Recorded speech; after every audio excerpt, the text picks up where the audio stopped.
Recuerden que en el caso que no puedan, me refiero a síncronos como cuáles, me refiero a video colaboración o chat calificado, pueden recuperar tal vez del tema suplementario, la actividad suplementaria, igual funciona que las materias anteriores. Como les decía, vamos a ver trabajo de los adolescentes, trabajo juvenil, trabajo de mujeres, trabajo con personas con discapacidad. Recuerden que para toda persona, para que suscriba un contrato, necesita tener capacidad, ¿sí? Y a ellos nos dice, y revisamos el derecho civil, la capacidad para contratar de las personas. De igual forma, en el derecho laboral, hablamos de la capacidad de las personas para poder suscribir un contrato de trabajo, un contrato individual de trabajo, como mencionábamos la semana anterior. Entonces, ¿qué nos dice el Código de Trabajo respecto a la capacidad para contratar? ¿Quiénes pueden contratar laboralmente? Son hábiles para celebrar contratos de trabajo todos los que la ley reconoce con capacidad civil para obligarse. Entonces, nos envía como norma supletoria del Código de Trabajo al Código Civil. ¿Qué nos dice el Código del Trabajo? El Código Civil, perdón. El artículo 1462 y 1463 del Código Civil establece la capacidad de las personas. Y el 1462, en síntesis, nos dice lo siguiente.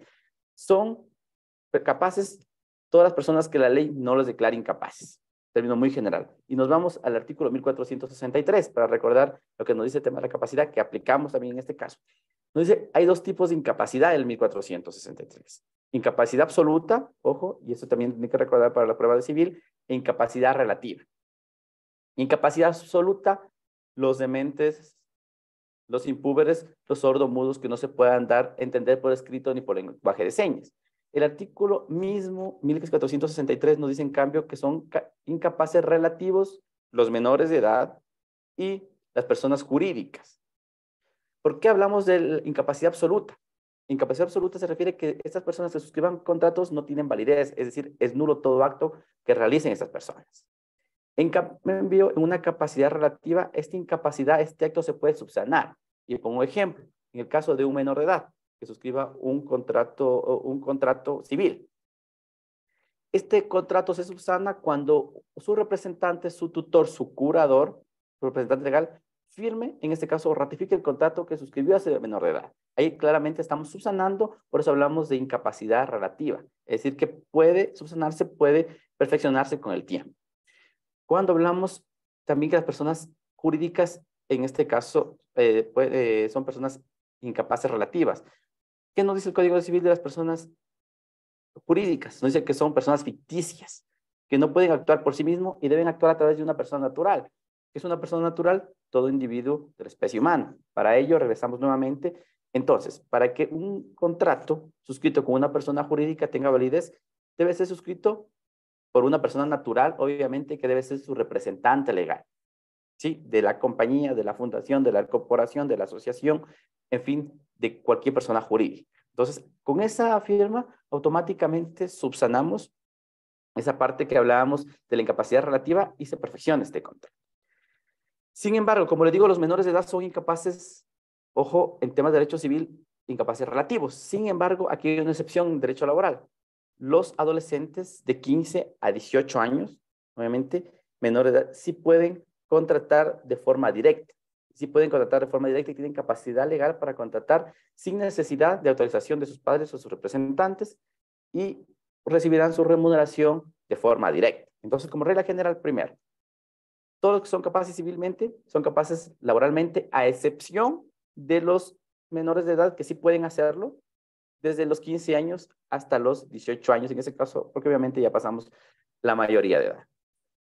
El contrato con los adolescentes, en este caso, tiene ciertas excepciones. La jornada máxima de trabajo en un contrato con una persona adulta es de 8 horas diarias, 40 a la semana, con sus ciertas excepciones, horas extraordinarias y horas suplementarias, que ya sabemos y que más adelante recordaremos cómo calcular este tipo de horas. Ahora bien, en este caso, en el contrato de adolescentes, en cambio, la jornada máxima de trabajo no podrá exceder de 6 horas diarias, obviamente 5 días a la semana, estamos hablando de 30 horas a la semana. ¿Sí? Entonces, se reducen 2 horas de este menor de edad, de ese adolescente de 15 a 16 años, si jornada máxima será de 6, ojo, con el fin de determinar este espacio para que este menor se dedique al tema de educación. Que el empleador, en caso de que contratase, está obligado a dar permiso de estas 2 horas y únicamente poner una jornada máxima de 6 y pagar igual. Ojo, el hecho de que trabaje 6 horas no quiere decir que voy a bajar la remuneración. Igual tengo que pagar la remuneración básica unificada porque la ley me establece claramente que la jornada máxima sería de 6 horas y por ese hecho no puedo disminuir su remuneración. Se prohíbe toda clase de trabajo por cuenta ajena a los niños, niñas y adolescentes menores de 15 años. Entonces está prohibido contratar a menores de 15 años. Sin embargo, si existe un empleador que lo hace y contrata a personas menores de 15 años, esta persona debe pagar al menor de 15 años el doble de la remuneración. Es como sanción para ese empleador. Es decir, el doble de la remuneración a aquella persona que trabaje, contrata a personas menores de 15 años y aparte de ello debe cumplir todas las obligaciones patronales. No quiere decir que porque contraté a un menor de 14 años y como la ley me prohíbe, no voy a cancelarle 13º, 14º, IES y todo. Eso no exime de responsabilidad. Hay sanción para el trabajador que contrate, sin embargo, deberá cancelar el doble de remuneración y pagarle todas las obligaciones patronales, como los décimos, utilidades, fondos de reserva, afiliación al IES, vacaciones y demás derechos que tiene cualquier otro trabajador. En el caso de que un empleador contrate a un menor de 15 años, aparte de los valores que debe cancelar al empleador, al trabajador, perdón, por concepto de remuneración, es decir, el doble, el Ministerio de Trabajo multará al empleador conforme lo determina el artículo 49 del Código de la Niñez y Adolescencia. ¿Cuáles son estas multas en este caso? Primero, va a sancionar con multa de 200, perdón, a $1,000. Para que la persona que contrata a menor de 15 años, la multa será máxima, establece el código. Entonces, la multa será de $1,000. ¿Sí? Y también otra sanción que puede ocurrir es que va a clausurar el lugar de trabajo, en el caso de que contrate a un menor de edad y sea reincidente. Entonces, la multa que establece el artículo 97 para el del Código de la Niñez y Adolescencia, para aquellas personas que contraten a menores de 15 años es multa de 200 a $1,000, ¿sí? Y clausura del lugar de trabajo, en este caso de la estructura de trabajo, de la infraestructura física del trabajo, en el caso de reincidencia. ¿Cuáles son otras características de este contrato de los menores de edad de 15 a 18 años? Dígame, Javier. Doctor, pero ahí hay se estaría, porque dice prohibido contratar a menores de 15 años, y si contrata, tiene que pagar el doble, y ahorita Sí, dice que le ponen una multa. correcto. Es lo que pasa, le explico. Está prohibido. O sea, la ley le prohíbe y le va a poner, a aquella persona que contrate le va a poner la multa de $1,000, va a poner máxima, y le va a poner también, en este caso lo que está acá, clausura del establecimiento en caso de residencia. Es decir, le va a multar. Eso no tiene que, no se va a salir una persona que contrate. Sin embargo, si el hecho de contratar a una menor, y contraté, a lo mejor ya contraté en este caso, debo cancelarle el doble de remuneración a ese menor de edad. Es decir, tiene varias sanciones. Por el hecho de contratar, que está prohibido, no quiere decir que no le voy a cancelar la remuneración al menor de 15 años. Debo cancelarle, pero el doble de remuneración, todos los demás derechos laborales como si fuera mayor de edad, y aparte de ello yo cancelaré multas de $1,000, porque dice la multa máxima del 95, que es el de 200 a 1,000, que la multa máxima son $1,000, y en caso de reincidencia, clausura. Es decir, se da cuenta, está prohibido, pero si lo hago, tengo que hacer lo siguiente. ¿Por qué? Hay muchas personas que dicen, como está prohibido de contratar a un menor de 15 años, únicamente pago la multa al Ministerio de Trabajo y no le pago la remuneración ni le pago los beneficios de ley a ese menor de edad. No, entonces aquí estamos aplicando, obviamente, está prohibido por el Código de la Niñez y Adolescencia. Sin embargo, si lo hago, debo cumplirle con todas las obligaciones patronales a ese menor de edad. Y aparte, la sanción que me establece el Ministerio es esa clausura en caso de residencia y esos $1,000. Entonces, pago dos cosas. Al empleador, al trabajador, el doble y todos los beneficios que le corresponde. Y por incumplir, obviamente, y al ministerio le pago la multa de $1,000. Y aparte, en el caso que yo reincida, ya sea 2 veces, la segunda vez en el cual están determinando que contrato a menor de 15 años, es clausura del lugar. ¿Sí? Entonces, a eso aplica únicamente para aquellas personas que contratan a menores de 15 años. Como les decía, su jornada es de 6 horas. Las 2 horas restantes, obviamente, deben dejarles para temas destinadas al temas de preparación, en este caso de educación. Dígame, Alan, adelante. Sí, profe, disculpe, pero si contrata a un menor de 14 años, ¿quiere decir que la relación laboral se termina después o cómo es? Correcto. Porque No, como se dice que tiene termina. que pagarle.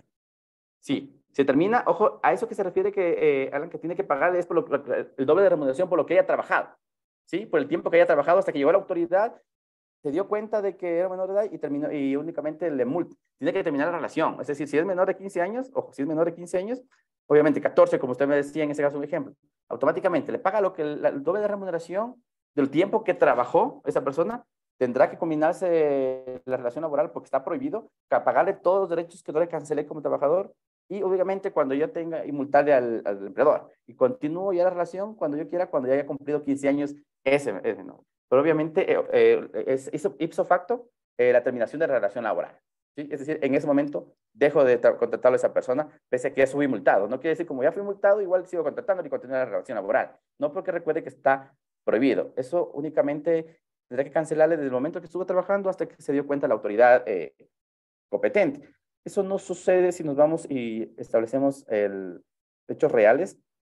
Comúnmente no sucede. Se dan cuenta, hay personas menores de edad, de cualquier edad, de hecho, menos de 14, 13, que están trabajando, incluso y únicamente a lo mejor les pagan un valor inferior y como y los empleadores dicen que no, ¿cómo se llama? Les ponen temor de que no denuncien o que no hagan nada porque son menores de edad y está prohibido, e incluso les asustan que a lo mejor hasta ellos puedan tener ciertas sanciones, cosa que no ocurre, que no es cierto, porque recuerden que el Código de la Niñez y Adolescencia, su objetivo principal es proteger a este menor de edad, a este adolescente, a este niño o niña, en este caso. Entonces, lo que les decía, su jornada no puede exceder de 6 horas.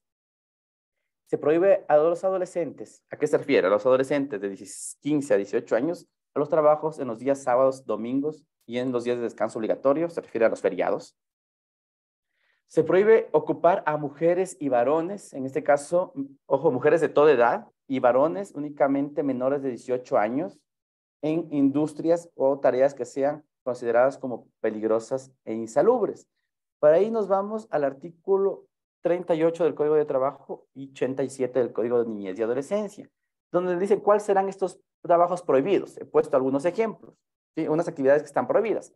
Están prohibidas de trabajar, en este caso, en la destilación de alcoholes, en los trabajos subterráneos o de canteras, en la fabricación o elaboración de explosivos, en los prostíbulos o zonas de tolerancia, lugares de juegos de azar, aquellos lugares en los que tengan, o actividades en los que tengan que realizar actividades de guardianía o seguridad, obviamente por respetar, por poner en seguridad el peligro físico. Recuerden que una persona guardia siempre está o está en peligro constante, peligro físico constante, por el hecho de estar por su propia actividad.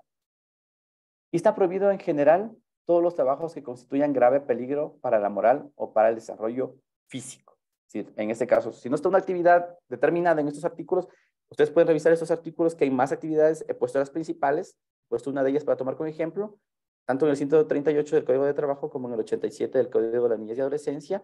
En este caso, entonces, si moralmente está mal o se pone en peligro su moral, su integridad física como psicológica, automáticamente está prohibido también su trabajo, porque a lo mejor el Código de Trabajo no es tan específico y a lo mejor no determina todos los trabajos que están prohibidos, pero sí existen, por ejemplo, qué sé yo, obviamente, y me pongo un ejemplo al tema de que trabaja un adolescente para temas de drogas. Obviamente la droga está prohibido, a un mayor o un menor de edad, automáticamente está prohibido más a un menor de edad.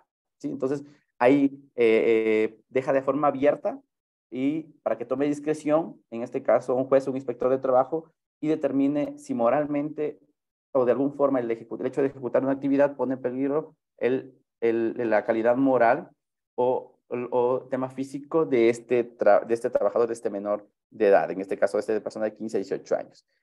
Jaime y luego Nube. Jaime, adelante, por favor. Doctor, buenos días. Compañeros, buenos días. Y aquí no existen, ¿no? Las horas suplementarias para los menores de edad, en ninguna cuestión, ¿verdad? No, para los menores de edad no. No existe en este caso porque recuerda que su jornada es máximo. Máximo 6 horas, 6 30 a la horas. semana. Sí, Sí, correcto. Ahí no nos perfecto. permite, ¿por qué? Porque reputamos para no explotarle y el Código de Trabajo trata de como que entreguemos un tiempo para el estudio, porque supone que la persona menor de 18 años todavía no saca el bachiller.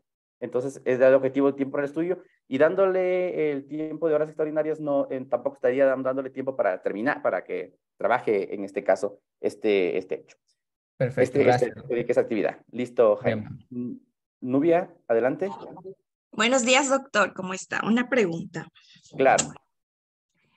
Un ejemplo le voy a poner más que todo, ¿no? Contrata a un menor de 14 años. Y ese menor de 14 años no sabía que eso era ilegal y que él tenía más beneficios que el empleador.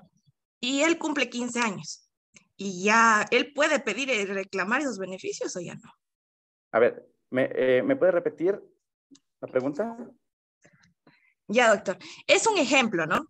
Es un ejemplo Ujú. que le pongo yo para ver si los beneficios. Contrato a un menor de 14 años, pero este menor de Ya, 14 años no sabe de sus beneficios y que él tiene más de ganar que de perder. Ya, y él cumple ya 15 años. Cuando ya tiene 15 años se entera sobre estos beneficios. Él puede pedir estos beneficios o ya no porque ya tiene ya 15 años. ya. En el tema, puede pedir siempre y cuando no haya prescrito. Recuerden que temas de derecho laboral prescriben dependiendo, ¿cómo se llama? Dependiendo de los derechos, por ejemplo, en el caso de 3 a 5 años. ¿Sí? Si pasa y no pasa 5 años, sus derechos todavía están ahí, puede pedir, no han prescrito. ¿Sí? Es decir, puede pedir ¿qué? El doble que me puedo pedir, el pago de la afiliación al IES, a lo mejor porque no me afilió al IES mientras era menor de 14 años, el pago de la doble remuneración, que me pague el doble, en este caso, todo el tiempo que trabajé, hasta que cumplí obviamente los 15 años. Es decir, sí puede pedir siempre y cuando no haya pasado 3 años, en un caso, dependiendo de qué pida, ojo, o 5 años, dependiendo, ojo, el tiempo de prescripción. Pero sí lo puede hacer, que no haya prescrito el derecho. Gracias, doctor. Listo, Nubia y Clever, adelante. Buenos días, estimado tutor, compañeros. Una consulta acerca de lo que usted menciona de los menores que tienen menores a 15 años, pero en la situación cuando ellos colaboran o son parte del trabajo de los padres, cuando tienen algún taller o algún tipo de industria, ¿se aplica alguna sanción o alguna situación? Ya, ahí no, ojo, si es, por ejemplo, mi papá es dueño de taller, pongo ejemplo, no sé si a lo mejor me estoy equivocando de lo que le entiendo, estimado Clever. Mi papá es un dueño del taller y yo tengo 13 años y le ayudo en ciertas actividades y mi papá me da un cierto dinero por ayudar, ¿sí? Ahí no hablamos de relación laboral, únicamente está colaborando al papá, es decir, obviamente encuentran el vínculo familiar, ¿sí? Entonces, ¿qué demuestra usted el vínculo familiar? Es un trabajo de la familia que le ayuda, le apoya al padre en cierto tiempo, en ciertas horas libres de él, ¿cómo se llama? Del papá. Pero si ustedes establecen que esa persona, pese a ser el hijo, tiene un horario, como si fuera un trabajador, entonces ahí sí estamos hablando de una relación laboral, pese a que se sobrepone una relación personal. Entonces, comúnmente no sucede. A un menor de casa, siempre le digo yo, es común, yo es usual, yo vivo en Loja, en este caso ustedes ya en sus provincias cada uno ya conoce su realidad, por ejemplo, que dicen, tiene un negocio el papá y el hijo le ayuda, ¿sí? En los tiempos libres o los fines de semana. Entonces, ahí no hablamos de una relación laboral, sino hablamos de un tema de un negocio familiar, que esa persona, ese menor en calidad de hijo, está colaborando al padre. Victoria. Buenos días, estimado doctor y compañeros. Disculpe, llegué un poquito tarde, pero quería hacerle una consulta por la pregunta que hizo la compañera anteriormente. ¿Qué pasa con el empleador si tiene una persona de 14 años trabajando? Porque entiendo que el código establece que a partir de los 15 años se puede contratar a alguien. ¿Qué pasaría con el empleador en este caso? Digamos, bueno, el chico ya ejerce sus derechos por no haber tenido el chico ejerce sus derechos por no haber cumplido mientras tenía los 14 años, no le dieron el seguro ni le pagaron tal vez una justa remuneración. Pero, ¿y qué pasa con el empleador? ¿A Ya, él qué el Ministerio de Trabajo. cambiaría? Sí, el Ministerio de Trabajo, primero, como les mencionaba, que les mencionaba el artículo 95 del Código de la Niñez y Adolescencia, el Ministerio de Trabajo primero va a sancionar pecuniariamente y nos habla con la pena máxima. El numeral 2 del artículo 95 dice que será multado para reglas generales, en este caso el tema de niñez, de 200 a $1,000. Pero cuando contratan a un menor de 15 años, se establece la pena máxima que son $1,000. Pena máxima pecuniaria, me refiero. Entonces, primero va a tener que cancelar $1,000 al Ministerio de Trabajo, ¿sí? Como multa por contratar a un menor de edad. Un menor de 15 años, pues no. Y segundo, va a establece que, obviamente, en el caso que sea reincidencia, es decir, que ya es la segunda ocasión que le multamos a ese empleador, o es sancionado a ese empleador por haber contratado a un menor de 15 años. Entonces, automáticamente existe clausura. Entonces, primero, $1,000 cuando es la primera vez, y cuando es la segunda vez residencia, hablamos también clausura. $1,000 más, y aparte de ello, cuando es residencia, de clausura. Esas son las dos multas, en este caso, que aplicaría el Ministerio de Trabajo para ese empleador. Ya, muchas gracias. Listo, Victoria. Entonces, ojo, y pasamos y dejamos de lado el tema del trabajo de los adolescentes, que son los menores de edad, que son 18 a 15 años, que son los autorizados para trabajar, los menores de edad, trabajo adolescente en este caso, y pasamos al trabajo juvenil, que es otra cosa totalmente distinta y hay que tener claro esta diferencia. Trabajo juvenil corresponde ya a las personas que son mayores de 18 años, en este caso, que son mayores de 18 años, pero están en una etapa inicial de su trabajo, es decir, en este caso están saliendo recién de un colegio, estamos hablando incluso cuando ya hablamos de 22, 23 años, ahora ya salen mucho más jóvenes porque las carreras duran 4 o 5 años, sale ya en este caso de por una profesión. ¿Y cuál es el objetivo de este trabajo juvenil? Insertar a la población joven que recién sale de un bachillerato, que recién sale de una tecnología, que recién sale de un título de tercer nivel, a la vida laboral, a la actividad laboral. Y por eso determina y da ciertas tintes y ciertos beneficios a aquel empleador que contrate a personas entre 18 y 26 años, que hablamos de trabajo juvenil. Entonces, trabajo juvenil o contrato de trabajo juvenil es un contrato normal, en ese caso, pero suscrito entre un trabajador y un empleador, pero que vincula laboralmente a una persona joven entre 18 y 26 años. Y este trabajo juvenil tiene como objetivo impulsar el empleo juvenil en relación de dependencia, es decir, estable bajo un empleador con todos los derechos laborales, seguridad social y demás, en condiciones justas y dignas, obviamente, y garantizar el acceso a primer empleo y promoción de sus habilidades y conocimientos. ¿Por qué? Porque muchas veces cuando nosotros salimos de una profesión o de un bachillerato, de una tecnología, nos piden experiencia de 1 o 2 años, cuando uno recién se está graduando. Entonces, el objetivo es, vamos a darte, el Estado le dice que ya vamos a ver más adelante qué beneficios les da al empleador que contrate.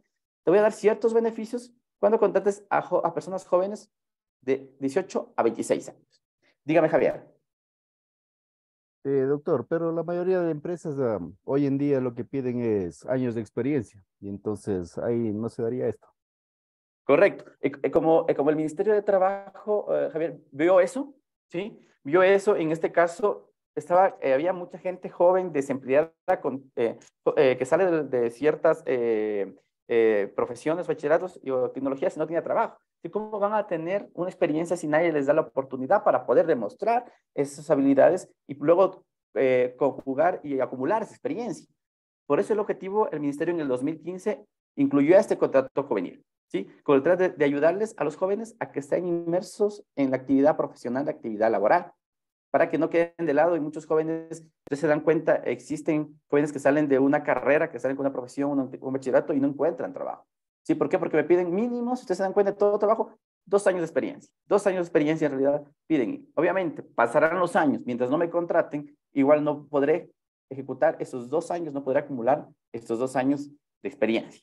¿Sí? Entonces, bajo esa circunstancia, esa realidad ecuatoriana específicamente, el código incluyó este contrato juvenil. ¿Y qué le dice? En este caso, al empleador que contrate, porque el contrato va a decir, ¿qué saco yo contratando a personas jóvenes? Entonces, le da ciertos beneficios como los que vamos a ver a continuación. Ojo, ese número de contrato, personas de contrato juvenil, personas jóvenes que se van a contratar, debe aumentar o implica aumentar el número de trabajadores estables en el empleador. ¿Sí? Es decir, yo tengo 15. Y si yo quiero hacer un contrato juvenil, debo contratar a un nuevo, 16. No es que tengo que sacar a uno, despedir a uno y me quedo con 14 y luego contrato al juvenil, con eso nuevamente llevo 15 y soy beneficiario de estos derechos. No, sino que de mi nómina estable que ya tengo, debe incluir el aumento de personas para pueda determinar un contrato juvenil. Porque muchas de las veces, ¿qué dicen? Para yo hacerme o tener este derecho, estos tipos de exenciones que vamos a ver en este caso, tengo 15 personas, despido a 5. Entonces contrato a 5 personas jóvenes y tengo estos derechos. Entonces tampoco el objetivo del, ¿cómo se llama? Del Código de Trabajo es decir, dejar o que despidan a personas ya adultas, en este caso, para contratar a jóvenes con el fin de que esas personas se beneficien de estos incentivos. No, entonces, si usted despide y contrata, no es trabajo y no aumenta su número, su nómina total. Es decir, no tiene que despedir, porque si usted lo hace eso, no aplica estos derechos. porque usted tenía 15 y despide 5 para contratar 5 juveniles. Entonces, no aplica esto y de su nómina de 15 tiene que aumentar más a un trabajo juvenil para que pueda determinar que sí tiene derecho a esto. Obviamente, estos contratos deben celebrarse por escrito. Ojo, ¿cuál es una remuneración o unos incentivos que establece el Código Tributario y el Código de Trabajo, en este caso, para estos tipos de contratos, para el empleador específicamente? Que el valor que pague a esta persona, a este empleador, en este caso, es deducible para temas de efectos del impuesto a la renta. Es un tema tributario, ¿sí? Entonces, el primer beneficio es un tema tributario. Que el valor que yo le pague a esta persona, a este contrato, a esta persona que contraté juvenilmente de 18 a 26 años, me sirve para deducir como impuesto a la renta. Solo, únicamente a ellos. A los demás personas no me sirve para deducir impuesto a la renta. Segundo, el Estado asume el pago del aporte al IES, al IES en este caso, cuando su remuneración es hasta dos remuneraciones básicas unificadas y por un año. Y explico. Ustedes, al momento que pagamos al IES, pagamos dos partes.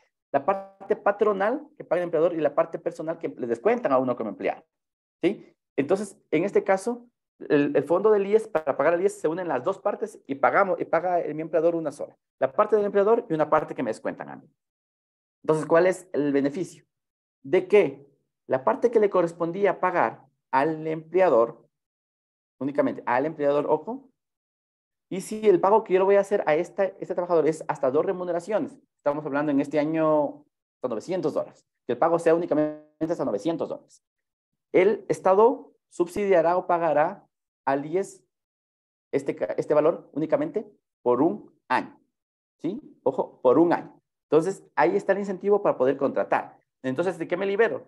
Si yo tengo contrato juvenilmente, o hago un contrato juvenil a dos personas, en este caso, y esas personas no ganan más de 900, la parte que me corresponde a mí pagar al IES por un año en calidad de aporte al IES del empleador, lo asumirá el Estado, ¿sí? Y ya no pagará y se ahorra esa parte por un año, en este caso, el empleador. Entonces, ese es uno de los tributos, cómo darle forma y darle sentido para que accedan a este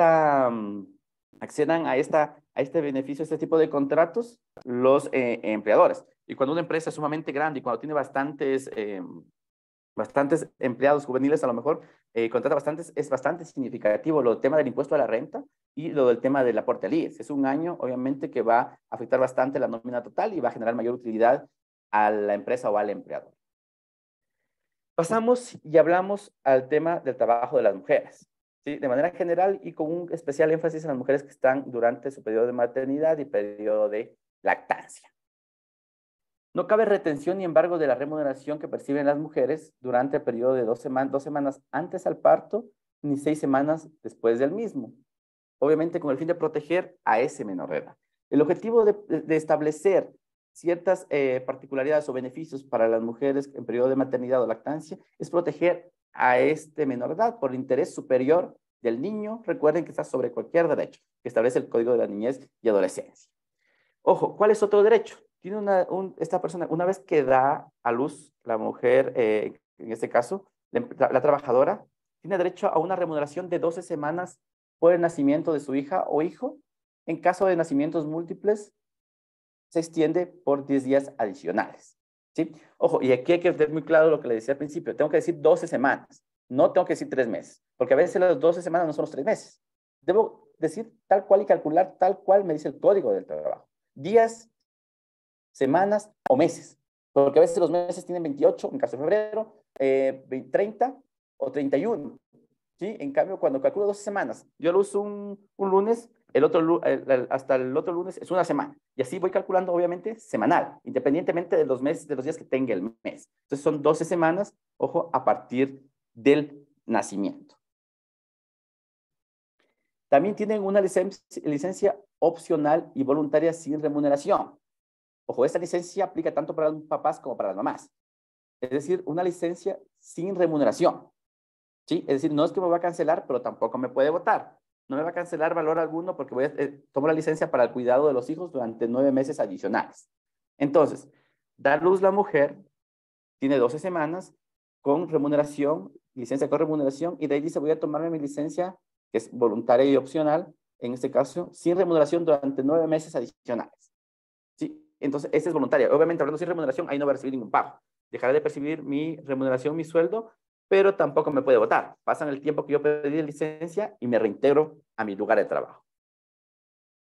Si luego del uso de la licencia sin remuneración, que hablábamos anteriormente, a la que se acoge el padre o la madre, como decían, los dos tienen derecho, pues en despedidos por este hecho se considera despido ineficaz. Ya veremos más adelante qué es ineficaz, que hablaremos de las formas de terminar una relación laboral. En este caso, que comúnmente el despido ineficaz ocurre en mujeres embarazadas, periodo de maternidad y en dirigentes sindicales. María Dolores, adelante, diga. Buenas tardes, docente. Tengo una consulta. En este caso de la licencia opcional y voluntaria sin remuneración, obviamente dejas de percibir tu sueldo, pero, y también obviamente dejas de aportar al seguro, ¿o eso continúa? ¿Cómo es ahí? Ya, correcto. Obviamente, como no estoy trabajando, dejo de aportar al seguro. Hago una observación, registro una novedad en el IES de que está con una licencia de remuneración y sin remuneración se suspenden las aportaciones por el tiempo que ha pedido por la licencia. Porque como no estoy trabajando, por parte del empleador y trabajador. Por parte del trabajador y el empleador. Eso es lo usual. Sin embargo, si usted acuerda con su trabajo, eso es lo usual y lo normal. Si suspendo, se suspende, registro novedad y no paga ni aporte ninguna de las dos partes. Sin embargo, si yo como trabajador hablo con mi empleador y le digo, soy que no quiero perder la continuidad porque eso me va a perjudicar para el tema de jubilación, qué sé yo al final. Entonces, ¿qué le digo? A un favor, hagamos un acuerdo escrito en el cual usted paga su parte en este caso, paga su parte del IES y yo pago la mía. Y yo luego, cuando comience a trabajar, le devuelvo la parte que usted me está aportando ahora, pese a que no tiene obligación de hacerlo, pero con el fin de ayudarme a mí y no suspender ese tiempo, esos 9 meses, por ejemplo, el pago de aporte al IES, me perjudica para el tema, voy a jubilarme luego, es decir, más tarde, 9 meses más tarde. Entonces, pueden llegar a un acuerdo en el cual usted asume sus valores del aporte y continúa la relación y continúa aportando durante ese tiempo de licencia. Hay esas dos opciones. Ya. Esa era mi pregunta. Muchas gracias, doctor. Listo, María Dolores, únicamente claro, siempre y cuando esté de acuerdo el empleador. Si el empleador dice, no, yo no tengo por qué pagarte y no tiene la obligación, tiene su derecho, no tiene la obligación. Obviamente, claro, pero yo tendría que devolverle, digamos, ese dinero al empleador. Correcto, le devuelve al empleador, puede decir, una vez que me reintegro, me descuentas de forma mensual una parte ya mensualizado o de forma de cuotas cuando ya reintegre a trabajar y ya me deben cancelar. Ya. Muchas gracias. Listo, María Dolores. Y en el caso de que diga a lo mejor, no, si te sales de trabajo y ya no trabajas, ¿cómo te descuento? Y ves haber pagado. También puede para asegurarse, el abogado de la empresa puede decir para asegurarse. También pido y autorizas que en caso de que te renuncies o salgas del trabajo, que esos valores que aportamos, pues no te derechos, sean descontados de tu liquidación, por ejemplo. Ya, sería otro tipo de acuerdo. Otro tipo de acuerdo, correcto, para asegurar sobre todo a la empresa. Es un tema de asegurar a la empresa. Es decir, cada abogado de parte del empleador y del trabajador ve las formas de asegurar a su cliente, de dar beneficios en este caso a su cliente. Ya. Gracias. Listo, María Dolores. Edison, adelante. Estimado docente, muy buenos días, compañeros, buenos días. Mi pregunta va dirigida para la licencia opcional y voluntaria sin remuneración. Eso también puede ocurrir dentro de los funcionarios públicos, como por ejemplo los que trabajan en los municipios, los alcaldes, también las asambleas, policías, los militares, o solo los que trabajan en empresas privadas. Ya. Sí, la Ley Orgánica de Servicio Público, LOSEP, establece también esos derechos. La LOSEP, correcto, que se rigen los funcionarios públicos o los servidores públicos, también establece este derecho. ¿Sí? Entonces, al momento, siempre se da cuenta, cuando ejerce derechos, en este caso, o establece derechos a través de una reforma, porque fue una reforma que se incluyó en el 2013, 2014, siempre reforma al Código del Trabajo y también a la LOSEP con tal de igualdad, de equiparar derechos para todos, porque al final de todo, si bien es cierto, hay una diferencia por el órgano, la norma que le rige, pero todos somos trabajadores, al final todos dependemos de alguien. Entonces, para equiparar derechos, en ese caso, establece también para los dos, en este caso, ciertos derechos. En este caso, por ejemplo, en la Policía Nacional hay mujeres que dan a luz y cogen sus 12 semanas. Sí, y de ahí pueden pedir a sí mismo los 9 meses de licencia sin remuneración. La LOSEP sí establece.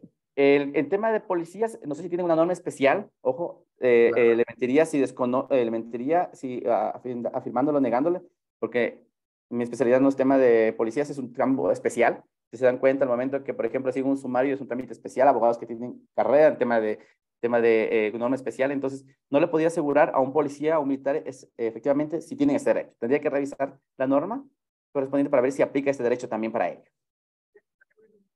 Pero porque, yo le digo como doctrina, por igualdad de derechos, debería aplicar. Debería, le digo, por igualdad de derechos. Exacto, gracias. Listo, Edison. Javier, adelante.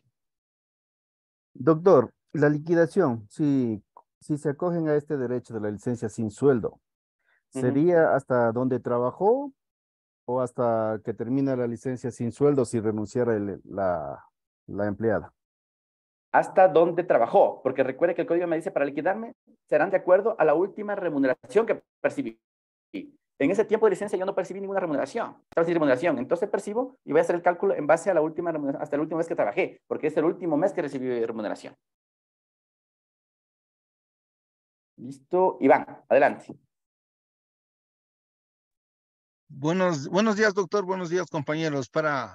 Solamente para aclarar la pregunta del anterior del compañero que se refirió a los señores policías y Ejército Nacional, señores militares, que en este caso, por experiencia propia le digo que, a ver, una persona civil que llamamos que afuera, ellos pertenecen al IES, el policía aporta sus remuneraciones al ISPO y los militares al ISFA. Entonces, cuando una mujer militar o policial da a luz, estamos regidos por el mismo código de trabajo, pero sino que cada institución se rige a sus normas, a sus doctrinas. En este caso, militares y policías, a nosotros no nos dan todo ese beneficio que usted dice de los 9 meses, pero nos pagan a nosotros nos pagan, nos mandan a la casa y recibimos la remuneración. En este caso, es un beneficio adicional por el riesgo que nosotros hacemos no tenemos todas las semanas libres y trabajamos en riesgo. Es más o menos un incentivo que nos da cada institución, pero sí nos pagan los 9 meses. Ah, súper bien. Gracias, Iván, por esa aclaración. Bueno, saberlo. Y mire que, claro, en realidad, por el que ustedes a diario viven, en realidad, por el trabajo complicado que hacen, poniendo en riesgo su seguridad física, en este caso, incluso tienen algunas adicionales, unos derechos adicionales. Por ejemplo, ustedes se jubilan en 20 años. Si no estoy equivocado, es mucho más que nosotros. En este caso, nosotros aproximadamente nos estamos jubilando en 60 años. Entonces, comúnmente se jubilan de 40 a 45 años. Entonces, que son derechos adicionales que ustedes adquieren y uno más como el que usted nos acaba de mencionar. Gracias, Iván, por la aclaración. Clever, adelante. Estimado tutor, tal vez no estemos en la situación del tema específicamente o le trate después, pero tenía una duda, y más que todo acerca de la situación que las personas están migrando a otros países. Yo tenía un buen amigo que él pidió la baja de la policía, pero técnicamente él tenía aportes acerca de unos 10 años, pero él lo que simplemente me supo comentar que los aportes del Seguro Social solo le devuelven los personales y no los patronales. ¿A qué se debe esa situación o dónde se encuentra regulado eso? Ya, lo que les decía para este tema, como decía Iván, es una norma distinta que no podría explicarle que usted, como dice, el ISFA es policía, ¿verdad? ¿Dijo? ¿O militar? Policía. Policía. El ISPOL.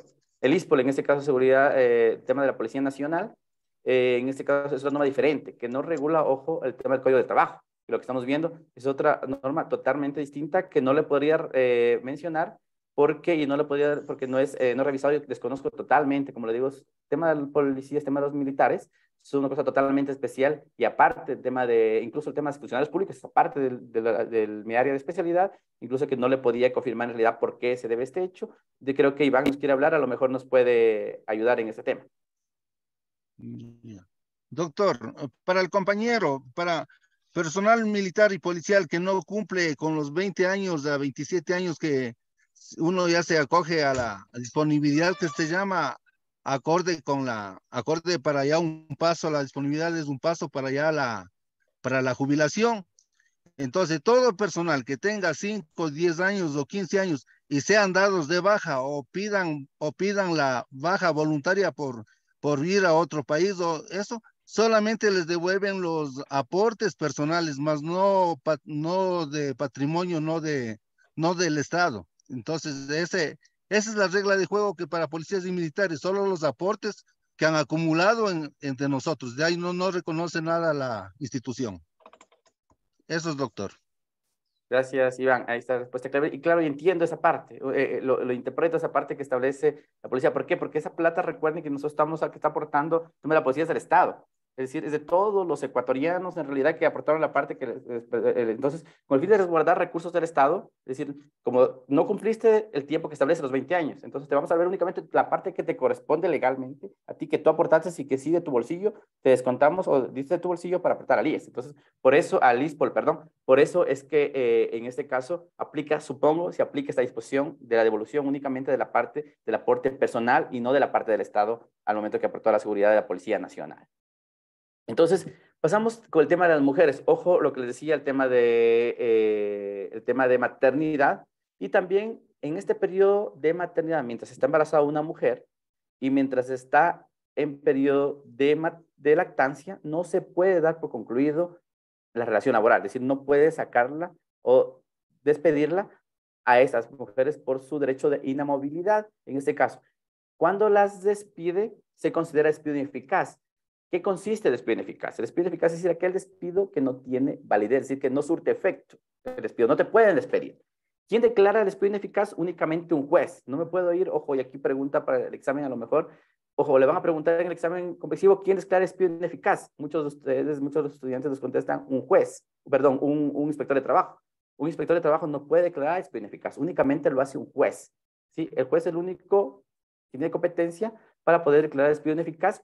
¿Qué tiempo yo puedo proponer un despido ineficaz? Desde que fue despedida la mujer, que estuvo en periodo de maternidad o lactancia, tiene 30 días para interponer un despido ineficaz. Es decir, que se me despidieron a mí y yo no interpuse esa demanda de despido ineficaz en 30 días, automáticamente ese derecho prescribió. Ya no tiene usted derecho a reescribir, a pedir que declare ineficaz. Entonces, dos aclaraciones y dos situaciones que deben tomar en cuenta. Primero, pedir la declaratoria de ineficacia ante un juez y segundo, tienen 30 días para hacerlo a partir del momento que fueron despedidas. Dígame, Claudia. Doctor, ¿cómo está? Buenos días. Yo tengo una consultita. Claro. Si hablamos, bueno, en este momento estamos hablando de las mujeres embarazadas y también tienen su periodo de lactancia. Mi consulta es esta.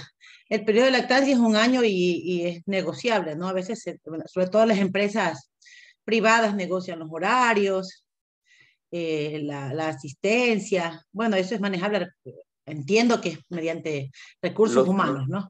Correcto, los horarios son por acuerdo entre las partes. Correcto. Mi consulta es esta.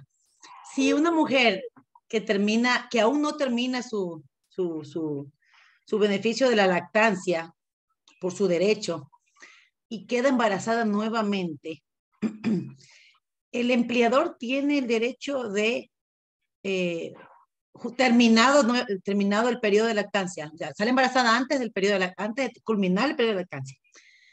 Y culminado el periodo de lactancia, estando embarazada nuevamente, el empleador privado, porque normalmente en este caso es donde se da más los abusos hacia los derechos, queda nuevamente embarazada, ¿puede despedirla? No, no puede. Pero puede obligarla a poner su renuncia. Ojo, recuerden que obligarla a poner renuncia no puede, está prohibido, no pueden obligar a renunciar a sus derechos. Le pongo un ejemplo. Cuando uno empieza a laborar, yo sé que legalmente no es lo correcto, pero cuando uno empieza a laborar en una empresa privada, lo primero que uno le hacen firmar es su denuncia voluntaria, creo que si mal no me equivoco se llama desahucio, ¿verdad? Su renuncia. Renuncia. Ajá. Ya. Es renuncia. Entonces, ¿qué se podría hacer allí? Porque realmente, imagínense, ya está firmada su denuncia, su renuncia voluntaria, sale embarazada nuevamente y normalmente para el empleador privado pues se vuelve una carga relativamente, ¿no? Empieza nuevamente un riesgo, el embarazo, las faltas, los permisos médicos. y todo lo que conviene, pues un embarazo en la vida de una mujer en estado reproductivo, ¿no? Doctor, de pronto si me saca de esa duda, le agradezco. Correcto. Como dice usted, estimada Claudia, primero es ilegal, como usted mencionó, que ocurra aquello. Es decir, y lamentablemente, y lamentable, repito, a redundancia, es ver empresas que hacen así, de esta forma. Firman contrato, firman renuncia. Entran a trabajar y también firman la renuncia. Ojo, es ilegal, pero como momentos sucede y ocurre de forma lamentable.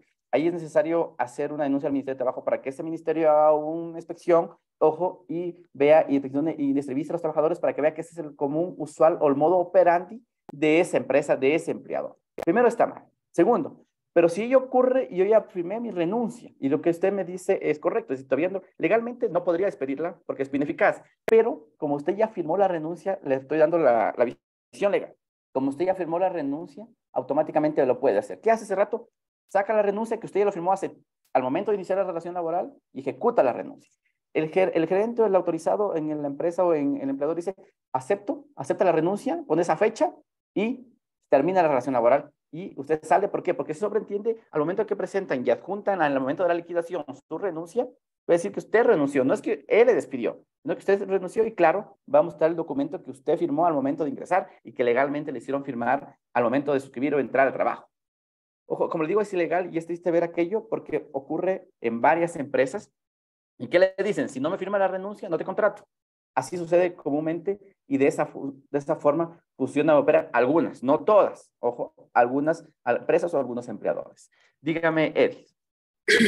Estimado docente, ya, hay muchas empresas que los contratan a los trabajadores así de esa manera, haciéndoles firmar el contrato de trabajo, yo qué sé, para 3, 2 años, 1 año, y a la vez te hacen firmar la renuncia con cierta fecha, ¿sí o no? Entonces, usted automáticamente no puede ir a presentar ante el inspector de trabajo, dar a conocer de que se suscitó esa cuestión, para que quede asentado también allá y para que sepan, obviamente, o den el seguimiento para que no haya esa vulneración de derechos. Correcto, puede hacerlo, pero mire, obviamente, algo, no sé. Es que no le van a permitir, obviamente, al momento que le firme el trabajo no le van a poder tomar foto. O por lo menos dejar en constancia ante el inspector de trabajo y para que sepan de lo que ha sucedido. Correcto. La única forma correcta de la que podemos poner antecedente es que cada trabajador que ve eso vaya y ponga al ministerio, Entonces el ministerio, ante varias, denuncias y varios reclamos, va a tomar y alerta a ese modo de operación, de modo de operar de este empleador. Entonces, ahí ya queda un antecedente en realidad para que puedan hacer una inspección. Pero claro, usted me dice, yo le pido una inspección, la persona del inspector va a hacer inspección, pide carpetas, en este caso, carpetas, y en la carpeta suya no va a estar la renuncia y obviamente van a guardar la parte. Segundo, sí. Obviamente, van a entrevistarle a lo mejor a la persona, a los trabajadores, y al lado del entrevistar al trabajador va a estar un representante del empleador o el propio empleador, y que va a ver qué contesta usted. Usted contesta, si me hacen firmar, obviamente le van a decir muchas gracias, le van a terminar la relación laboral, mucho más cuando usted está en periodo todavía de ¿cómo se llama? De prueba. Prueba. Correcto, es que cualquier rato puede terminarlo. Entonces, es complejo y específicamente en lo que yo he vivido, hasta ahora no he visto que un inspector sancione a un empleador por ese hecho o por ese actuar, porque no encuentra el inspector pruebas suficientes para poder determinar, está haciendo firmar, una renuncia al momento de firmar el contrato y por ello lo pueden sancionar. Entonces, hasta ahora, por lo menos aquí, lo digo en realidad, en los casos que he llevado aquí en Loja y pocos en Zamora, no ha ocurrido esos temas. Ya, otra situación. ¿A dónde es recomendable ir a presentar, digamos, si se cita estos casos, ante un inspector de trabajo o a un ministerio de trabajo? ¿Cuál es la diferencia de esto? Que no entiendo muy bien. Perdón, ¿ante el ministerio o ante qué me decía, perdón? Ante el inspector de trabajo. Ya, lo que pasa es que el inspector de trabajo es un funcionario del Ministerio de Trabajo. Es el mismo. Es decir, a usted sí, el inspector de trabajo, con su propia palabra, es aquí inspecciona por orden del ministerio o de la Dirección Provincial de Trabajo, velar por el cumplimiento de las obligaciones patronales y velar por los derechos del trabajador. Sí, entonces es el mismo. El inspector de trabajo es un empleado del Ministerio de Trabajo que regula o que controla o inspecciona, supervisa el tema del accionar del empleador y vigila los derechos del trabajador. Ya, esa está bien, gracias. Listo. Y por otro lado, por ejemplo, si así como inicialmente hablábamos de que nos hacen firmar la renuncia a la vez. Entonces, en el momento que se ejecuta la renuncia del empleador hacia su trabajador, uno puede impugnar eso, que se les investigue, no sé, por ejemplo, las firmas que se realizó, que no son de recién, o sea, se investigue, se haga alguna prueba de las firmas que se realizó, que eso ya fue ya hace tiempo. Correcto, podríamos pedir una prueba grafológica. Podemos pedir una prueba grafológica en el cual se determine que la firma, la fecha o la antigüedad de la firma de la renuncia es la misma de la, ojo, del contrato. Entonces, claro, van a ver que sean el mismo esfero todo, incluso, y van a hacer que van a determinar que no ha sido la misma, ojo, pero ya claro, aparte de ello, ahí sí ya es una prueba fehaciente, como les digo que aquí yo no he visto hasta ahora, porque pues, los trabajadores dicen, me toca irme a juicio, me toca contratar un abogado, me toca en realidad meterme, y, ojo, y otra cosa, me toca meter en problemas con un empleador que lamentablemente, por lo menos aquí en un lugar pequeño, es decir, entre empleadores se conocen y recomiendan o no a otro trabajador. ¿Qué van a decir luego? Les soy sincero, no está bien eso, pero soy sincero cómo actúan. Salió otra persona, mira, no lo contrates porque él te demanda, es problemático, y en realidad luego buscar trabajo va a ser, o encontrar trabajo, perdón, va a ser complicado por ese antecedente. Por eso comúnmente no lo hacen, sobre todo cuando son ciudades pequeñas, que es entre todos sus empresarios o empleadores se conocen, en realidad tienen algún tipo de relación o de amistad. Sí, claro, está bien, pero por lo menos se debería de ejecutar a alguien para que esto no se siga suscitando, para que por lo menos se corte esa cuestión, para que la gente, o sea, de los empleadores, de parte de los empleadores, no atropellen a la gente y no sigan vulnerando, no sigan estafando a la gente. Correcto, debería ser, así sería lo correcto, eso sería lo ideal, porque en realidad no ocurre, como me ha puesto un compañero en el chat, que lamentablemente el Ministerio de Trabajo no va a mayores, sino se trata de investigación a fondo para poder determinar aquello. Entonces, es complicado en realidad cuando un ministerio únicamente se limita a pedir información que el empleador hace, pruebas a favor incluso, que le conviene hacer, es decir, no hace una investigación a fondo de la realidad o la casuística de cada empresa o de cada empleador. Dígame, Claudia, creo que me quiere decir nuevamente algo. Doctor, una consulta. Bueno, no, usted maneja muchísimo mejor el tema del área laboral. Tengo una consulta. Bueno, hablamos solamente de los derechos, en este momento de los derechos, como decíamos, de la mujer embarazada, de los derechos del trabajador. Pero en este caso, no hay ningún artículo, alguna ley que también, no que prohíba, pero que por lo menos norme.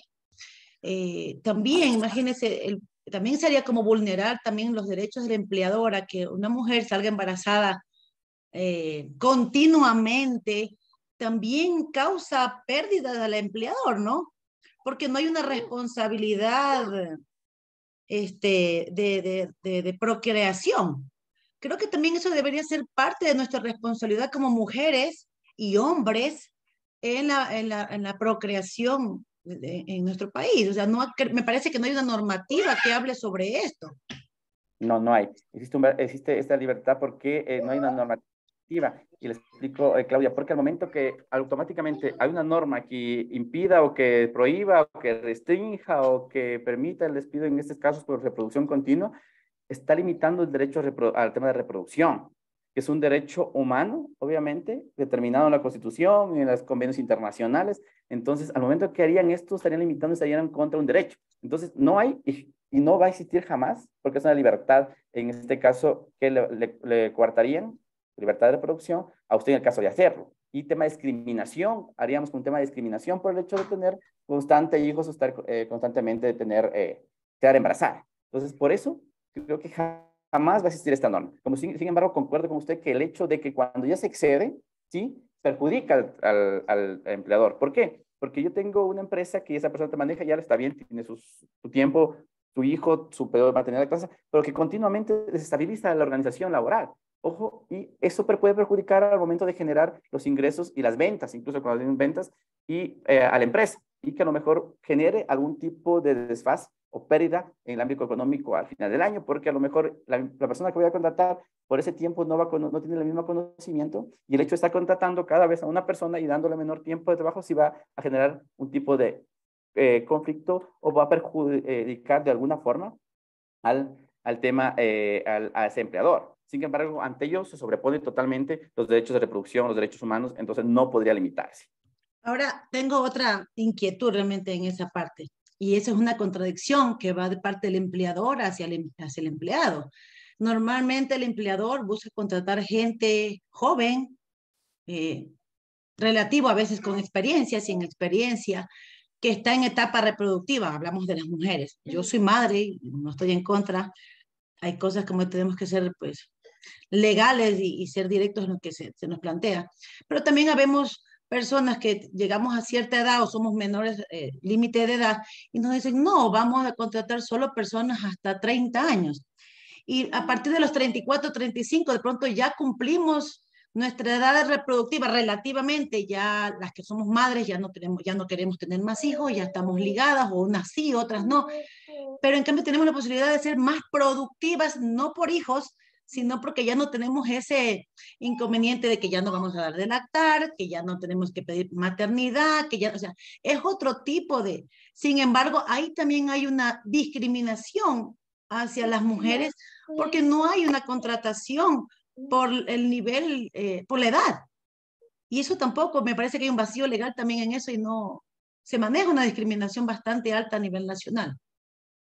Es Correcto. Era una precisión, doctor. Sí, correcto, de acuerdo. De hecho, generalmente, como le digo, es complicado ahora porque la gente, los empleadores buscan personas entre 25 y 30 años como una edad promedio, obviamente en este caso, y lamentablemente incluso existen empresas o empleadores que incluso, ¿cómo se llama? Buscan hombres porque no tienen temas, no pueden embarazarse y no tienen que sufrir ese término, no tienen que dar estos derechos que sí tiene una mujer en este caso. Si bien es cierto, un par de piden de 25 a 30, pero no hay experiencia, o sea, es una contradicción total. No permiten a los que sí, tenemos a veces 30, 35 años, pero no, tenemos experiencia, pero no hay la edad. Y los que tienen de 25 a 30 tienen la edad, pero no hay la experiencia. O sea, es una bien cosa contradictoria. Sí. Claro, es contradictorio y pro y contra para todas las cosas. Si bien es cierto, en una edad tenemos una cosa y nos falta otra, y vamos a otra edad, tenemos otra, y de vuelta nos ven otro aspecto negativo. Y por eso nunca hay una capacidad de desarrollarnos. Cumplir con las expectativas tanto como persona como profesionales. Como empleado, y el empleador pues tampoco lo va a cumplir porque no analiza esos aspectos que también son importantes, ¿no? De que nuestra etapa reproductiva ya quedó, y ahora sí empezamos, pues somos más productivos laboralmente. Correcto. Gracias, de acuerdo, doctor. Claudia. Entiendo su apreciación. Gracias, Claudia. María Dolores. Doctor, tengo una pregunta. Por ejemplo, nunca me ha pasado en realidad esto de, pues, cuando tú entras a una empresa a trabajar y pues si no sabía tampoco, recién la verdad me entero, para serle sincera, porque estás firmando el contrato de trabajo y te están haciendo firmar la renuncia. Y yo recién me entero, para serle sincera. Pero ¿qué puede hacer uno frente a eso? Y más con uno que ya que va a ser también profesional del derecho, y usted ya también es obviamente profesional del derecho, y usted también ya tiene experiencia, trabajado. ¿Qué nos recomienda? Porque la verdad... o sea, más que todo uno que también sabe sus derechos, como lo estamos estudiando. Correcto. María Dolores, ahí me pone entre la espada y la pared. ¿Por qué? Primero, legalmente está mal. Segundo, quisiera legalmente ir y al Ministerio de Trabajo a denunciar. Segundo, me pone entre la espada y la pared. ¿Por qué? Porque salen a buscar trabajo, tienen una oportunidad de ingresar a trabajar, con experiencia, pero el empleador le dice, si no me firmas la renuncia, es lamentable, tampoco te puedo contratar. Entonces, ahí me pongo, si no le firmo, decir me quedo sin trabajo. Y yo necesito o necesitamos, en tu mayoría, un ingreso económico y es una oportunidad, pese a que desde el principio me están vulnerando mis derechos. Desde el inicio. Sabes eso.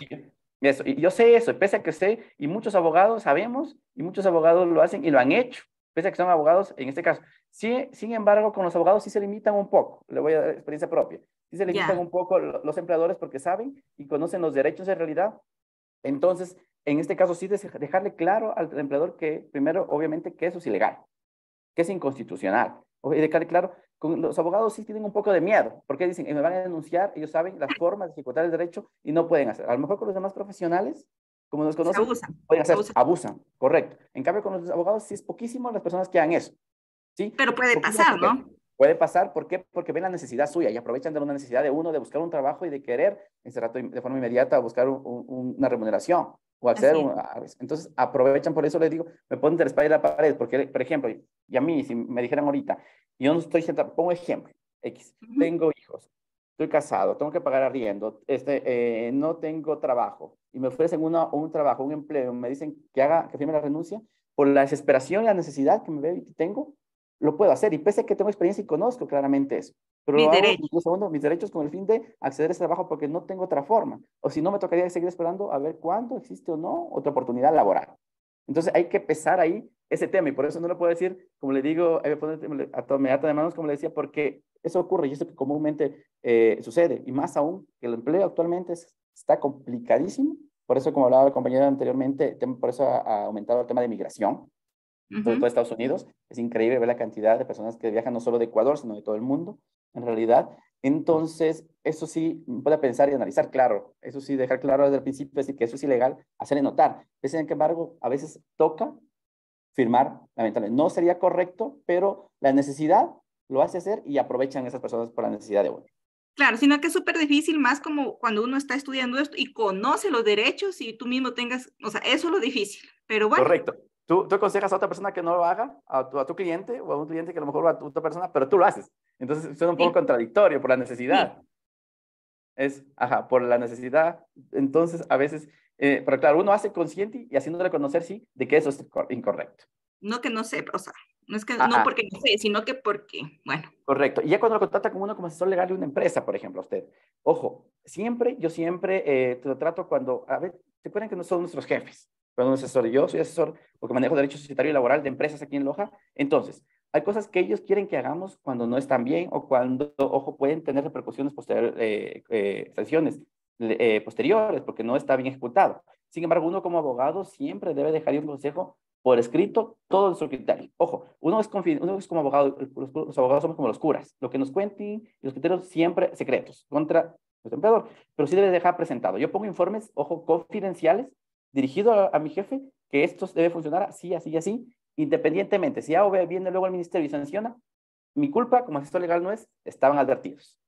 Yo di mi pronunciamiento, pero como ustedes son jefes, ustedes ejecutan al final de todo, lo harán y se responsabilizarán por eso, para que no luego culpen al abogado. ¿Por qué? Porque luego le va a decir, tú abogado y tú no nos avisaste, tú no dijiste antes, necesitas un informe preventivo para no caer en esto. Entonces, ya uno sí, por experiencia, todo por escrito. Un informe confidencial únicamente de forma personal dirigida a tal persona, con eso, y uno se exime de responsabilidad como asesor jurídico, y de que uno lo esté diciendo que uno estuvo mal o que hizo mal algo o que no asesoró bien.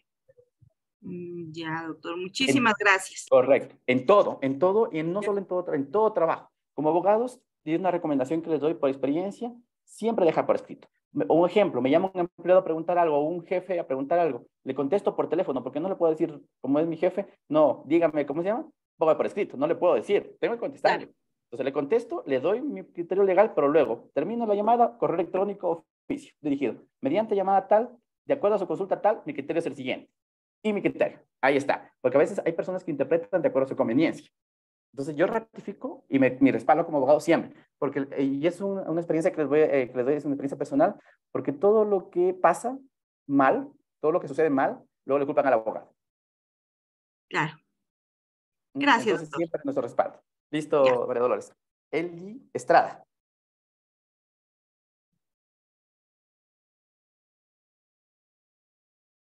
Eli Estrada. Edison. Yo, estimado. Entonces, en este caso, por ejemplo, si hay un abogado que es asesor jurídico y como dice usted, los empleados Eso se le cortó un poco el micrófono, la señal. ¿Puede repetir, sí, por está favor? conectada, profe, despuésito de... Listo, a ver. Dígame, Edison, ¿nos puede repetir? ¿Sigo? Sí, ¿nos puede repetir? Lo que pasa es que se le cortó un poco la señal. No lo escuché muy bien. Yo me refería a que, por ejemplo, los empleadores quieren hacer las cosas a criterio de ellos, pero en este caso el asesor jurídico, o sea, les da recomendaciones al empleador. Entonces, esto les puede servir como justificación enviado los correos, por medio de los correos, recomendaciones al empleador, o también usted lo puede escribir un informe y dejar hacia su empleador, hacia su jefe, y pedir un recibido para que cuando venga de pronto a la auditoría, los que vienen la fiscalización, todo eso, usted ya tiene como respaldo. Y también sirven, por ejemplo, mensajes de WhatsApp, todas esas recomendaciones, o siempre debe de ser algo más formal. Formal. Siempre yo exijo la formalidad. Correo, oficio, físico o correo electrónico. Ya, por medio de un oficio, por medio de sí, correcto. Y ojo con el recibido. En el correo, sé que es el correo y no hace falta recibido. Si me puso, hay una opción en el correo que ponga como que cuando vio, que no maneja mucho, pues sin embargo no es necesario porque sabe que esa es su dirección de correo electrónico. Le pertenece a esa persona y es exclusivo y personal de esa persona. Entonces no hay. Pero en cambio, acá en el oficio sí tengo que decirle que me ponga recibido. Porque así a mí nunca me llegó este oficio. Por cambio, cuando esté recibido, ahí sí, ojo. Y cuando son temas confidenciales, incluso de los secretarios, directamente con el jefe. Porque hay cosas que como abogados no podemos decirlo ni siquiera al secretario, directamente al jefe porque son temas delicados. ¿Sí? Entonces, directamente esa persona me pone recibido y yo termino mi responsabilidad incluso por la auditoría. Fíjese, cuando son temas contables, yo tengo, existen siempre que me dice, la contadora me dice tal cosa, necesito un informe jurídico. ¿Por qué? Porque luego viene auditoría externa y me dice, o la auditoría me dice, a ver, usted dio de baja este valor. ¿En base a qué dio de baja ese valor? Ahí yo pedí un informe jurídico. A ver, déme el informe jurídico. ¿Qué dice este informe jurídico? ¿Sustentó el hecho o justificó legalmente la baja de ese dinero, de esa cantidad? Si justificó o no justificó. Entonces todo, como le digo, nos van a pedir informe jurídico luego en ese caso. Pero siempre de esas dos formas. Por escrito, por correo, formal. No llamadas que ni siquiera en llamadas se queda entre la palabra de uno y de otro. Y tampoco de mensajes por WhatsApp. Es una prueba también, pero no es una prueba formal.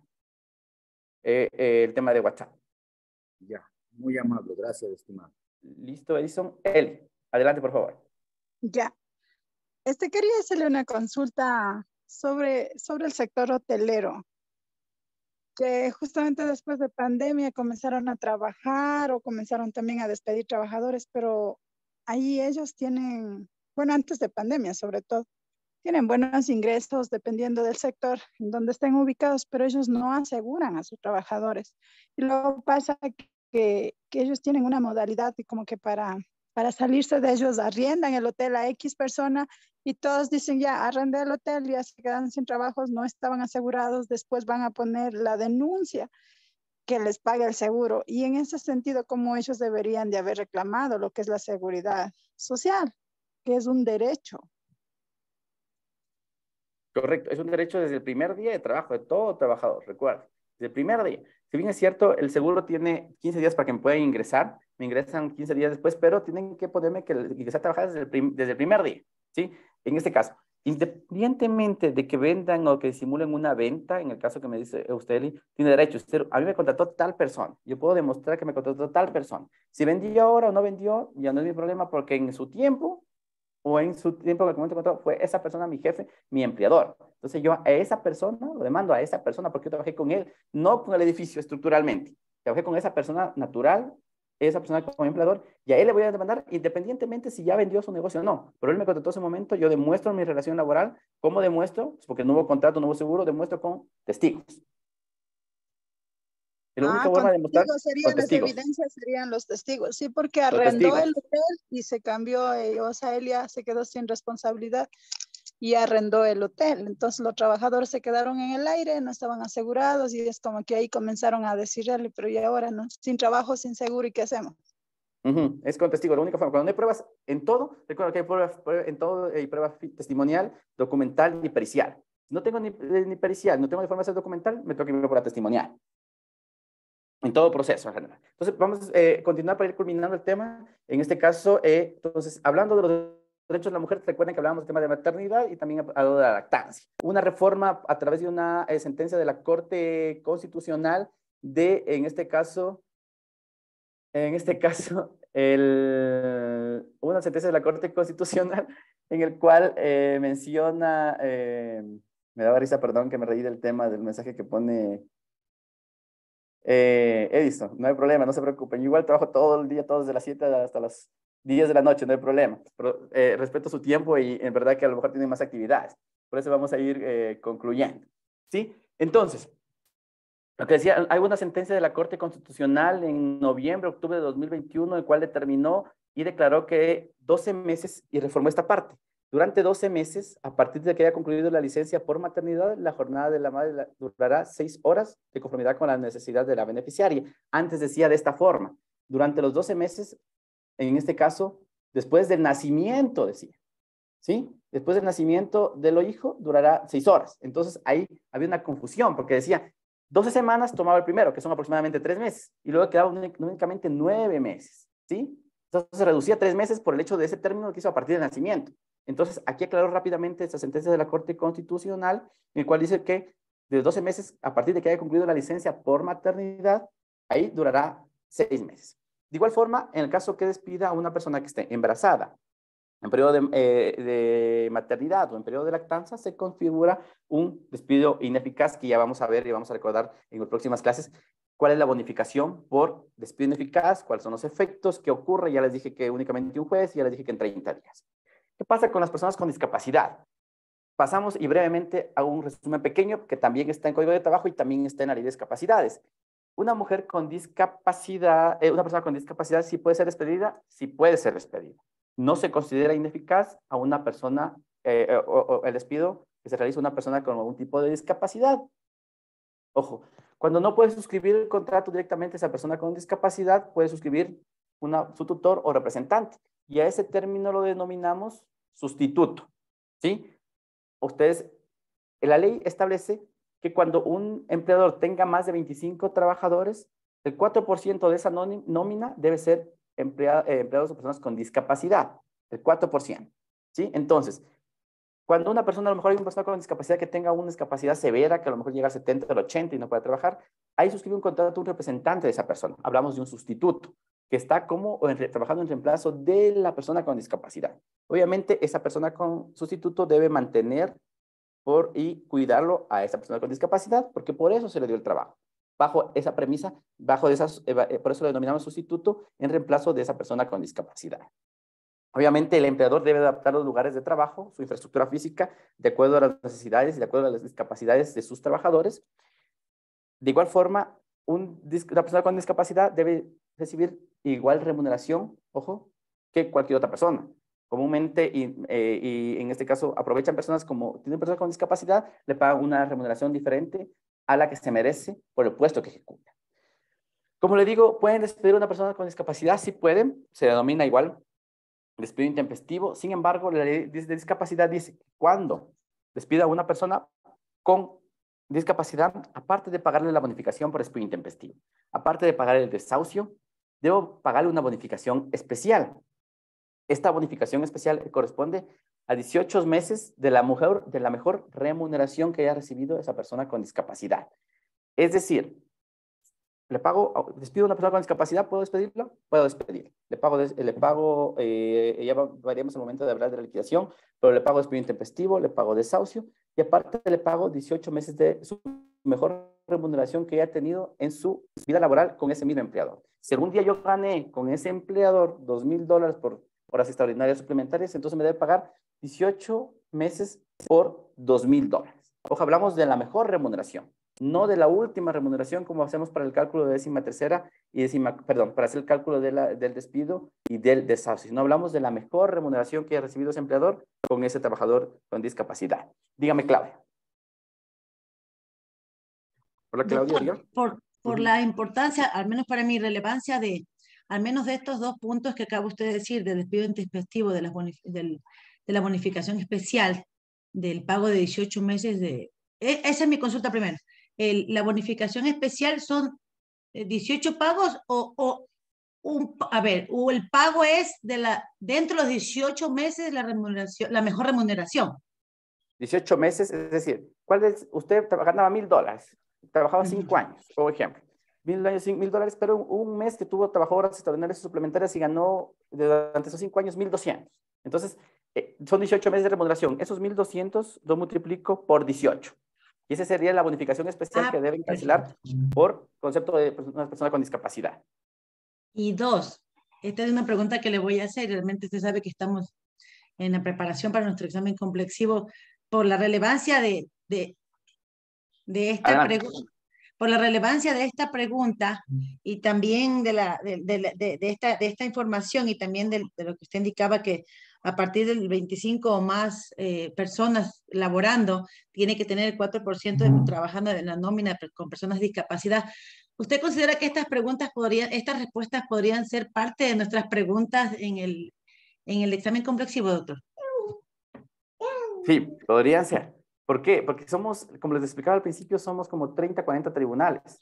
Es decir, yo conformo uno de esos 30 tribunales. Con suerte o con mala suerte les tocaría yo a alguno de ustedes, porque somos 600 alumnos en ese paralelo. Entonces, de suerte, si es ¿cómo se llama? Si les tocaría yo, obviamente, lo que les estoy dando. Por eso les estás dando, obviamente, y en base al temario que también nos pasan a ustedes y también nos pasan a nosotros para poder capacitar. Entonces, sí puede ocurrir. Es decir, ¿qué porcentaje de discapacitados? ¿Qué pasa cuando despido a un discapacitado? Y existen ejemplos, y ponemos ejemplos. Se puede ocurrir.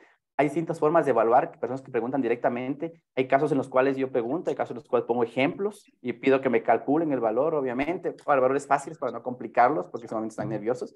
Y en realidad, entonces sí, las preguntas pueden ser cualquiera, incluso casuísticas, te ponen casos de cualquier tema que hemos tratado. Doctor, y es válido por decir, a mí me gusta mucho trabajar con ejemplos y veo que algunos de los compañeros también, y es más, hasta para nosotros es como... hasta para que salir de los nervios, trabajar con ejemplos, es más, nos permite guiarnos mejor para una respuesta acertada. Entonces, ¿sí es válido trabajar también así? Sí, ojo, yo acepto, pero digo, somos distintos criterios, no lo puede, y a mí si me pone ejemplos, de acuerdo, yo digo, pero si está bien ejemplo, está correcto, pero ahora explícame con sus palabras, ¿qué me quiere decir con ese ejemplo? Porque es bueno ejemplificar para a lo mejor ir entendiendo, en realidad, trabajar y luego sacar un concepto, pero sí saber, para poder ejemplificar, siempre primero se debe saber la norma, la base para poder, si no sabe, no va a poder, va a poner un ejemplo que totalmente no tiene relación. Entonces, pero para mí sí, pero también debemos saber la norma. Yo, en la mayor parte, no conceptualmente, por decir, conceptualmente, esta es mi duda también. No pedimos al pie de la letra, tal cual que dice el código, pero sí pedimos utilizar términos jurídicos, ¿sí? Utilizar términos jurídicos, no tal cual pie de la letra, pero sí utilizar términos jurídicos, porque recuerden que ya mismo son abogados, están pocos meses de ser, en este caso, abogados. Entonces, sí utilizar términos jurídicos, incluso algunos compañeros del tribunal les llaman la atención por no ocurrir aquello. Por no utilizar términos jurídicos, ya hablan términos comunes, en realidad, en ese caso. Y sí exigimos términos jurídicos, por favor. ¿Sí? Doctor, una recomendación de pronto, usted que está dentro de los tribunales y eso, sí es muy importante realmente, no sé si todos, pero la mayoría somos alumnos, digamos así, pandemia. Nuestras prácticas fueron virtuales y nuestras terminaciones jurídicas van a ser relativamente, considero, hablo por mí, nuestros términos jurídicos son limitados porque no hemos tenido ese roce que las promociones anteriores, por decirlo así, lo han tenido. Nosotros la mayoría no hemos tenido esa gran posibilidad de tener ese roce jurídico. Hablo por mí, pero igual le agradezco muchísimo por su guía, doctor. No se preocupe, Claudia, entiendo, sí. Váyanse preparando poco a poco, estudiando, revisando, no dejen todo para el último. Revisen estas clases, que si los profesores hacemos énfasis en los temas civil, laboral, constitucional, penal, en este caso. Y claro, vayan tratando de utilizar esos términos y preparándose. Existen estudiantes que igual forma, graduamos recién hace un mes, 2 meses, 2 meses, creo que el último grupo de estudiantes, también que estuvieron tiempo, como dice usted, pandemia, pero con excelentes preparaciones, excelentes términos, excelente preparación. Son estudiantes muy buenos, en realidad, que uno da gusto graduarles, incluso da gusto a preguntarles. Hasta uno se le pone más complicado porque en realidad ve su preparación. Entonces, si tienen tiempo, por favor, vayan haciéndolo poco a poco, no dejen al final. Tranquilos, vamos a ir revisando nuevamente la próxima semana. Como les decía, no va a haber clases en vivo, pero voy a grabar la clase. Cualquier inquietud, igual estoy pendiente y nos veríamos en vivo de aquí en 15 días, ¿sí? Eso, igual el anuncio, como el resumen de la semana, les voy a poner por mensaje en el Canvas. Les agradezco mucho a todos y que tengan un excelente fin de semana. Nos vemos en 15 días.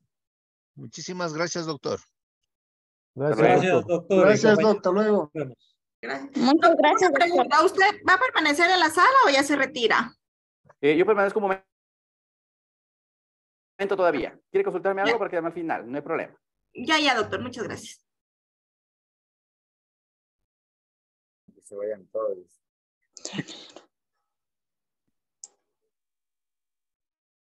Abogados de la pandemia, abogados de indefensos, vamos a salir. Perdón, no le escuché, compañero. Edison tiene encendido el micrófono y está grabándose, por si acaso. Sí, qué pena, qué grosero.